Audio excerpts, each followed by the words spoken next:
పాశ్చాత్య సంప్రదాయం. ఇక్కడ వాడేటటువంటి శబ్దాలు మంగళప్రదములై ఆహ్లాదకరములై ఉండాలి. అందుకే తంత్రీ శబ్దములని కొన్ని తీగల చేత పుట్టిస్తారు. వీణ, వైలిన్ మొదలైనవి. కొన్ని రంధ్రముల చేత సృష్టిస్తారు, వేణువు లాంటివి. కొన్ని చర్మ సంబంధములు, మృదంగం లాంటివి. ఇవి తప్ప ఇంకొకటి వాడకూడదు. ఈశ్వరుడి దగ్గర రాజోపచారం చేస్తున్నప్పుడు వేరొక సంగీత పరికరం ఉండడానికి వీల్లేదు. నేను మీతో వేదంలో ఉన్నటువంటి విశేషాలని తేలిక భాషలోకి మార్చి చెప్తున్నాను.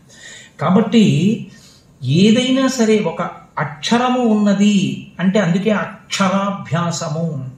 ఒక అక్షరమునకు ఒక శక్తి ఉంటుంది. అందుకే నిశ్శబ్ద అక్షరములు ఉండవు మనకి. అక్షరం ఉంది కానండి అది పలకదండి అని ఉండదు. అక్షరం ఉందంటే ఉచ్చారణ ఉంటుంది. అక్కడ అక్షరం ఉందనుకోండి, మీరు దాన్ని వదిలి చదవకూడదు. అందుకే గుణింతాలు ఉంటాయి.